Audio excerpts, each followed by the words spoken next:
Hello everyone. तो आज हमारा मथुरा में पहला दिन और थोड़ा आउटफिट को शो ऑफ करते हुए हम निकल रहे हैं। अब हम निकल चुके हैं और ऑटो वाले भैया ने कहा है कि हमें सबसे पहले वो घुमाएंगे यमुना नदी, मीन्स यमुना ब्रिज पे। तो यमुना ब्रिज के नीचे से मतलब यमुना नदी पार करती है, उसी नदी को पार ऐसा उन्होंने बताया कि नंद बाबा ने ले गए थे। तो ना यहाँ ना सबसे बड़ी बात यहाँ की थी कि जो लेफ़्ट साइड थी ना वहाँ पे बहुत गंदा पानी था यमुना में। तो उसे ना रिफ़ाइन किया जाता है, छाना जाता है, और तब वो राइट साइड जो भी पानी आते हैं वो बहुत मतलब वो क्लीन था, और ये लेफ़्ट साइड का है जो कि बहुत गंदा पानी था। तो इसी को प्यूरीफाई करके और तब राइट साइड में जाती है पानी। हम राइट साइड नहीं जा पाए क्योंकि हमें बहुत लंबा रोड क्रॉस करना पड़ता है, इसलिए हम उधर साइड नहीं गए। और ये एक मतलब झरना से पानी गिर रहा था, वो बहुत सुंदर था, पर एक्चुअली दिन था तो उतना पता नहीं चला। अब यहाँ से हम निकल चुके और जा रहे हैं यमुना घाट के ही बगल में एक बहुत पुराना मंदिर है। वो ना वहाँ पे बाल गोपाल की मूर्ति है, मतलब बाल गोपाल की एक छोटी सी मूर्ति है जो कि सोने की मूर्ति है। तो वहाँ लोग उन्हें पालने में झुलाने के लिए जाते हैं। तो अभी हम जा रहे हैं, और आप लोगों से रिक्वेस्ट है मेरी, अगर आप लोग मथुरा जा रहे हो और यहाँ घूमने जा रहे हो तो कोई ज़रूरत नहीं है आप लोगों को गाइड लेने की, आप लोग खुद से जा सकते हो। कि गाइड का क्या है, वो लोग पैसे भी लेंगे और बार बार कहेंगे कि जल्दी चलो भैया जल्दी चलो, मतलब दर्शन तो करने दे सकते थे अच्छे से, लेकिन वो भी वो लोग नहीं करने देते हैं। उसके बाद हम मंदिर पहुंच गए, और मंदिर में ऐसे तो फ़ोन अलाउ नहीं था, पर जहाँ तक अलाउ था मैंने थोड़ा थोड़ा लिया है।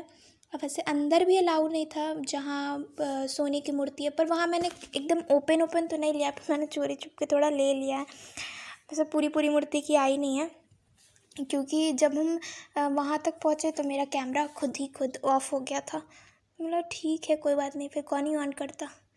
तो यहाँ पहले हमने महादेव के दर्शन किए, और महादेव के दर्शन करते हुए हम आगे बढ़े। और उसके बाद हम अंदर जब गए तो हमें कृष्ण और बलराम की कुछ स्थापित थी। तो वहाँ पे ना आप जैसे आपके घर में अगर वंश नहीं हो रहा है तो आप उसके लिए वहाँ पे मनोकामना मांग सकते हो, या अगर आपके घर में वंश है तो उसके अच्छाई के लिए, उसकी बढ़ोतरी के लिए आप मनोकामना मांग सकते हो। फिर वहाँ हमने दर्शन किए और उसके बाद हम आगे बढ़े, और उसके बाद हम अंदर गए जहाँ सोने की मूर्ति कृष्ण जी की स्थापित थी, नंद बाबा और मतलब यशोदा मैया और नाग पे सवार जब मतलब कि बलराम जी उनकी और उनकी पत्नी सबकी मतलब सबकी वहाँ पे मूर्ति बनी थी। और वहाँ हमने दर्शन किए, फिर हमने झूला भी झुलाया। और दर्शन तो ठीक है अच्छे से हो जाती है, पर वहाँ ना सबसे बड़ी बात है कि पंडित जी लोग ऐसे डिमांड मांगते भाई कि हमें इतना चाहिए, इतना करो, क्या सेवा करनी है। भाई सेवा तो अपने मन से होती है ना, लेकिन नहीं, वहाँ तो डिमांड ही शुरू हो जाती है। मैंने सारे मंदिर में यही देखा है मैंने। खैर उसके बाद हमने अंदर गए, और यहाँ पर ना जब आप अंदर जाते हो तो अगर आप एक बार बैठ गए नीचे तो आप उठ के नहीं जा सकते हो, मतलब जो पालने तक आपको उठ के नहीं जाना है, क्योंकि वहाँ पे कहा जाता है कि आप सारे मंदिर में बाके बिहारी कृष्ण भगवान ऐसे दर्शन करते हो, पर यहाँ आप सिर्फ बाल गोपाल के दर्शन करते हो। यहाँ पे आपको बाल कृष्ण के रूप मतलब कृष्ण का रूप जो भी है तो उसके दर्शन करने को मिलते हैं। तो यहाँ पे आपको एक बच्चे की तरह जाना होता है, जैसे वो लोग ना वहाँ पे जितने भी आपको गाइड लेके जाएंगे या पंडित जी ये सब रहेंगे तो वो लोग आपको कहेंगे कि ज़ोर ज़ोर से हंसिए, जैसे बच्चे हंसते हैं वैसे हंसिए। या फिर अगर आप एक बार बैठ गए तो आपको ना घुसकते घुसकते जाना है, जैसे बच्चे चलते हैं ना वैसे करके, और वैसे ही करके आपको पालने तक पहुंचने, और उसके बाद आपको मिलेगी, आपकी जब नंबर आएगी तो आप झुला सकते हो। और अगर आप कुछ सेवा करना चाहते हो तो आपसे पंडित जी बताएंगे कितने की क्या सेवा है। उसके बाद आप अगर आपको मन है तो आप करो, नहीं मन है तो आप एक बार सीधे कह दो। ऐसे 300 को शायद 351 रुपये देने पे एक वस्त्र और एक प्रसाद वगैरह दे।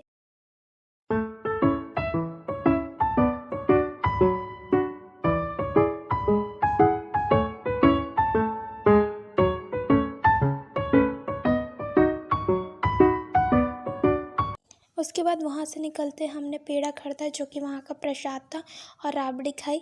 उसके बाद हम वहाँ से चले गए रेवती वन, पर यहाँ का मंदिर जो था वो बंद था। इसमें रेवती वन के सामने एक टेम्पल है जहाँ एक कुंड भी है, और रेवती वन ना डियर कंजर्वेशन के लिए। तो यहाँ बहुत सारे हमें हिरन देखने को मिले, मेल फीमेल सब थे। और मेरे समझ से ना इसमें एक ऑस्ट्रिच भी थी, एक नहीं मतलब जो भी हो, ऑस्ट्रिच भी इसमें शायद कंजर्व किया जा रहा था, क्योंकि मैंने एक दूर से ही देखा था तो मुझे ऐसा लगा कि ऑस्ट्रिच ही है। तो मे बी इसमें कोई बर्ड है जो उसको भी कंजर्व किया जा रहा है। वैसे इन लोगों को, और उसके बाद हमने इन्हें खाना भी खिलाया। वहीं पे आपको मिलते रहेगा 10 रुपये 20 रुपये की कटोरी, तो हमने इन्हें खिलाया और उसके बाद फिर हमें यहाँ से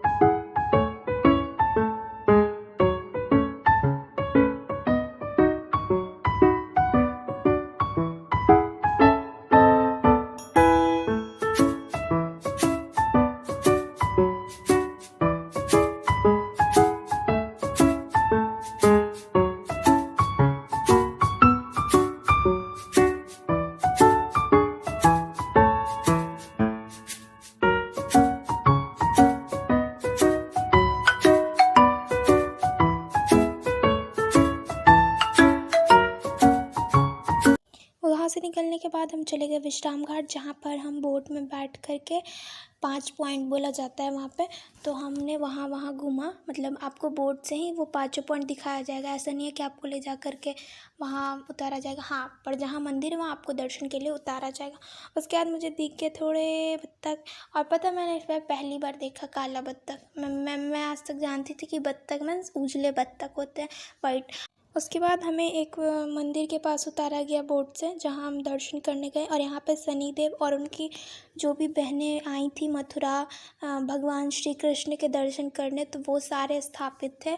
तो मैंने वहाँ पे दर्शन किए और थोड़ा व्यू भी रिकॉर्ड किया। उसके बाद मुझे ये देखते देखते एक मोर दिख गया, तो मैंने सोचा इसको भी रिकॉर्ड कर लिया हमने।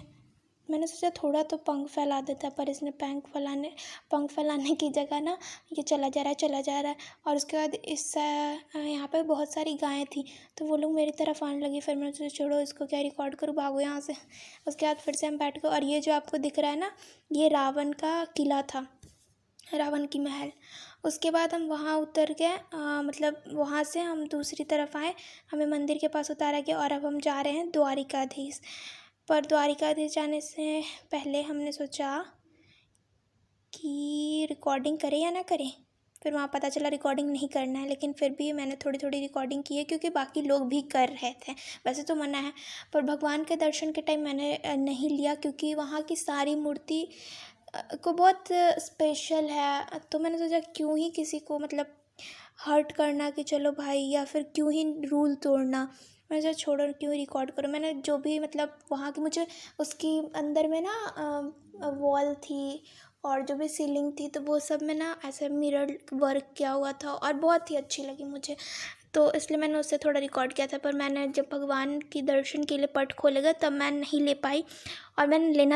और ये है यहाँ की सीलिंग और वॉल। सीलिंग तो आप देख ही रहे हो कितनी सुंदर है, उसमें मिरर वर्क मुझे बहुत अच्छा लगा। और यहाँ पे बहुत भीड़ हो गई थी, वैसे तो हम पहले गए थे पर बहुत ज़्यादा भीड़ हो गई, तो हम धीरे धीरे, मुझे भीड़ से ऐसे भी बहुत अकबक लगता है, तो मैं धीरे धीरे पीछे होते गई।